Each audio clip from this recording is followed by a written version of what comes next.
What's up, y'all? It's Nikki Clutch back again with another tutorial, and today we are making a custom notebook. So first you're going to want to go into Canva and you're going to pick a template, any template that you want, any template that you like. I used the one called Notebook, and this is what I came up with. So I was trying to decide if I wanted to use the Louis Vuitton print with my picture and my name or without my picture and my name. I ended up deciding on going with the one, obviously, because you already saw it, the one without my picture. So that's what we ended up doing. So in order to print this, you're going to use some kind of photo cardstock paper or photo paper, whatever you have. And then you're going to use your computer, iPad, phone, whatever you're printing off of. You're going to go to your print settings. I'm printing on my T630. You can use a regular printer, but just make sure you print it at the best possible capacity. So once you have that, this is what it's going to come out looking like. Mine is not borderless. If you have borderless, that's going to make it a lot easier because you don't have to cut the pages. But this is how it came out. So naturally, because it is not the right size, I am going to have to cut it. But before I do that, I am going to laminate it because I want it to be a solid front cover. So once you get that laminated, you are good to start cutting. I cut it down to the size that it was so that I can make it without that ugly white border on the outside. I measured it to make sure that once I had my final measurements, I can cut the paper to the exact size rather than using guesswork. So before I decided to make this tutorial, I did look it up on TikTok to see what the other girlies was doing because I don't know if I wanted to do it the same way they did it. So I was actually very investigative when I did this and decided to do it. I went on Amazon and I found this paper that was already pre-printed with the notebook lines, okay? Because your girl is not finna use a whole stack of paper and print a whole bunch of random lines on there. So I found that stack of paper and I just cut it down to size, okay? It was much cheaper that way because I'm not burning up a bunch of ink. So in this step, you can use a cincher if you have a cincher, or if you have one of these little cheapy ones, which was actually given to me. That's why I don't actually know the name or the brand of it. It was given to me by a friend of mine who was cleaning out her garage, and she said, hey, Nicole probably wants this, so duh. Of course I took it. But you can use a cincher or you can use a notebook maker, and you can just use that to punch the holes in it. And once you got all the holes lined up, I use this little top thing, this feature at the top, in order to make sure that all the holes are punched through completely and lined up exactly straight. So once I have them exactly straight, I can go ahead and start the next step, which is to make sure that those pages fit and stamp the holes into those as well. You want to make sure that when you stamping the holes into them, that you also clear the pages on that too, that there's no holes that are left behind. You want to make sure that the puncher goes completely through all of the pages. So don't do more than like 10 pages at a time, whether you're using a cincher or a hole puncher or like a notebook puncher. So as you see here, this is the paper that I purchased off of Amazon, and I have the margin on the left side, and I'm making sure that that margin right there is what's going into the downward facing into the binder hole puncher, so that you have it to make sure that all of the pages end up facing the same direction.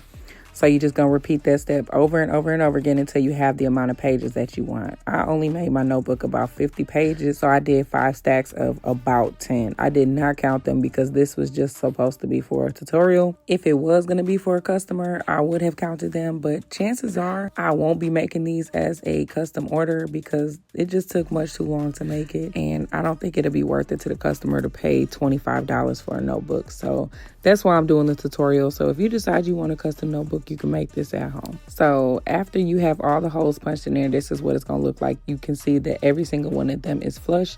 And I created a little bit of mess here, so we're just going to keep that off to the side. I actually thought about keeping these because I'm like, these kind of make cute little like confettis, but I ended up throwing away. But you could keep them for confetti if you really want to. So I ordered these off of Amazon. The first one here, this is actually what the machine is meant for. It's meant for making binders. So these are the binder seals or like binder clips, whatever they're called. I don't know what they're called. I don't want to use those. I want to make it look like a notebook. So I bought these notebook springs, and this is what I'm actually going to fit into that binder pre-cut, like those holes that I made from the binder. Technically, this is not the correct way you would do it if you were to be using a actual binder cincher, like the actual quote unquote cinch. But I used what I had available to me because I really just wanted to see if it was worth making. And it was, at the end of the day, it was, but I used what I had available to me. So with this step, you're just going to use your notebook spring and you're going to start spiraling it in there. Like I said, I used a binder hole punch. So it is holes made for a binder, but you can use a notebook spring in those holes. You could just see that I doubled them up into each and every single slot. You could fit the spring twice. And I just rolled it until it went all the way through. So at this step, you're just going to continue to roll it until you get all the way through. And again, this is why I said I don't think I would make these and sell these, because this part took entirely too long.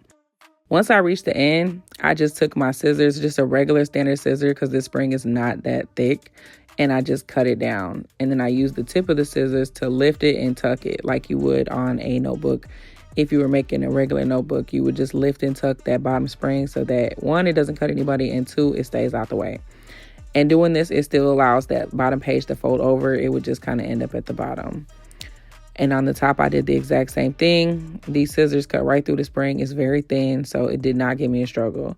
And listen, y'all, I don't know if y'all noticed it yet, but I didn't notice it until I was through making the whole entire thing. But pay attention to where your pages are when you punch them down with the puncher, because you can't tell from right this angle. But before I flipped it, and when I flip it back, you'll notice that I put that back page on there backwards. It is completely backwards. The black line is supposed to be where the spring at, and I screwed that up. But it was 2 o'clock in the morning when I did this video, and I just wanted to make sure that I had something put together so y'all could see how I did this. But long story short, the spring is going to go into the top. I flipped it over once again, and this process was not very difficult. I just made it look difficult because I'm kind of slow. But y'all know that because y'all follow me, y'all subscribe to me, so y'all know this. But anyway, this is what it looks like. And when you open it up, you can see that it's got several pages in it. Again, I did not count them. I give or take about probably between like 30 to 40 pages, if I'm being real. It does flip over like a regular notebook. If it was thicker, it would like do the little, page flip thingy like a regular notebook, but it's not that thick. But the spring fits in there nicely. Of course, it would fit in there better if I used the proper machine for, punching the holes, like a notebook actual cinch machine. But I used what I had, and I don't know if y'all just noticed that, but that's the back I was talking about. I screwed up. Don't be like me, okay? That's a no-no. Pay attention to where you're punching your holes so that you don't make mistakes like me. But this is for me, so no big deal, no worries. But before you go, I have a question for you. If you were to buy one of these, or if you were going to sell these, what would you sell them for to make it worth your time? I'm not actually thinking about selling them, but I am just curious to see what the process would look like for you, because it took me about an hour from start to finish to make this. So yes, I will be giving them out as gifts, but not selling them. I hope you found this video helpful, and I appreciate you for watching. So before you go, hit all the buttons, subscribe, and I will catch you on the next video.